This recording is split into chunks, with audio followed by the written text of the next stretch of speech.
Well, hello, church family. Today is April the 1st, 2020, and it is approximately 2:30 p.m. when I'm making this video. I just wanted to run a few things by you right now. I know that many people are probably discouraged and trying to find out when are we going to get back to regular church services. And the truthful answer is we don't know. We're not sure when we're going to be able to meet again the way that we would like to. So far, the last 2 weeks, what I have done is we had the Facebook live service, and then I also last week was able to post a video on YouTube so that other people who don't have Facebook are still able to access the video. And I like that method better. However, there is still another method that I'm wanting to find out more information about. This is one that I believe would be a lot better for us, especially being the elderly congregation that we do have. But what it is people are having the drive-in church services. They're using an FM transmitter to go through the sound system of the church, and it will transmit to a particular radio station depending on what the clearest one is, that people are able to drive in, have their cars cranked or whatever. I, as the pastor, will be able to stand outside, preach my sermon, and then you'd be able to hear it through the car radio. That all sounds wonderful, but here's the deal about it. There is a cost to get this transmitter. I'm not sure what the cost of it is, so I've just put a Facebook post out a minute ago trying to get a little more information on it. That's what I'm kind of leaning towards. This is the way that I would like to go with it, but of course it's the decision of the church on what exactly you would like to be able to do. So I'm kind of making this video to try to see what your suggestions may be. Also, another thing that I'd like to be able to do is to start a church newsletter that would be emailed out, or either we could use people's addresses to send those out as well, just to keep you informed on different things that are going on. I want to make myself available to you as much as I possibly can. But I also realize and understand that some of you are probably fearful to get around other people because of this illness that's going around. The truth of the matter is, from what I understand, people do not realize a lot of times that they have it until 2 weeks after contracting it.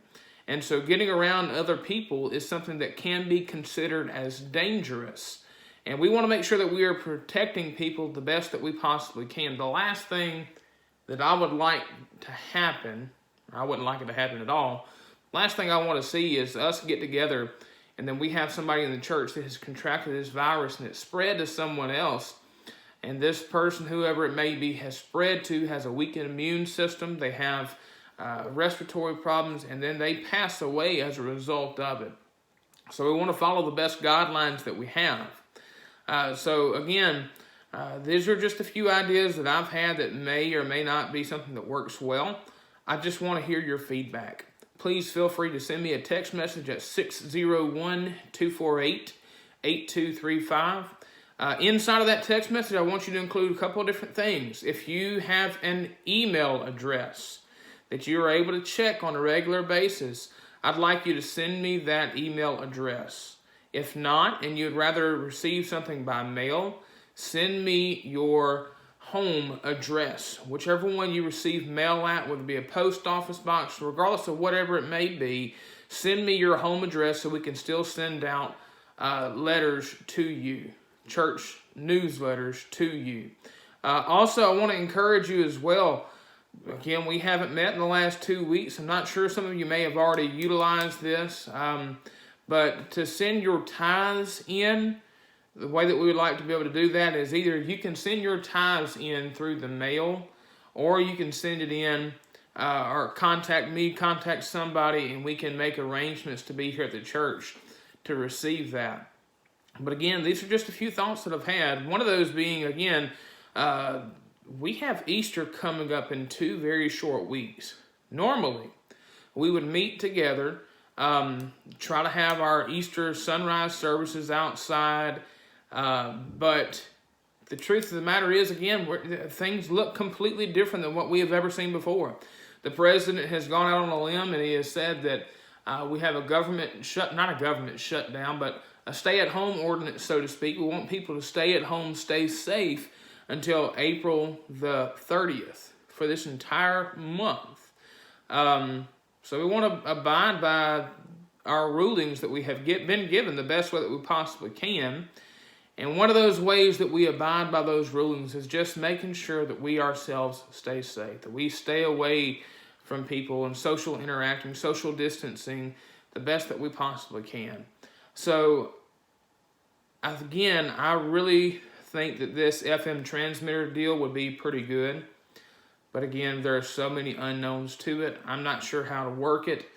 So I have put an email, or not an email, but I've put that Facebook post out just a few minutes ago, trying to ask other people information about it, just so that we can find out some more information to be able to use if we decide to go that route with it. So I hope that you're able to view this. I hope that everything is going well with you and your family. Again, I'd love for you to be able to just send me a message, give me a call, do whatever you'd like to do. I want to be there for you. I'm your pastor, and I know that church doesn't look exactly the same right now. That doesn't mean that we quit that we quit surviving because of this. So give me a call, send me a text message. Again, my number is 601-248-8235. My email address, if you'd like to reach me by email, is michaeldidon_08 at yahoo.com. michaeldidon_08 at yahoo.com. So send me an email, do whatever you feel like is necessary, and I would love to get in contact with you. Send me your address, send me your email address. Let's stay in touch the best way that we possibly can. And again, I want to hear your feedback on what you think about these different ways. Either we can still continue through YouTube videos. You have the option to do Facebook Live, but I know many people don't have Facebook. Or we can go through trying to figure out a way to have the drive-in services for our church services. And that would be through the FM transmitter or any other ideas that you may have. Now, originally, my thoughts and other people's thoughts was, okay, we'll use an outdoor sound system and people can roll their windows down a little bit and they can hear the message that way. Well, even still, that's not the way social distancing works either. That's just, from what I understand, this virus can be a bit of an airborne kind of deal too. So you don't really want to be around people that close. So the best way that people have been doing it is through that FM transmitter, so people can turn their radio on in their car and they can hear the messages being broadcast live right there in front of them. So that's just a couple of ideas. You let me know what you think, and I will love to go whatever way we'd like to do it. If there is a cost inflicted inside of this kind of stuff, it would be something that we as a church will need to make a decision on together. Nonetheless, I love you, and I hope that you are doing well. We'll talk to you later.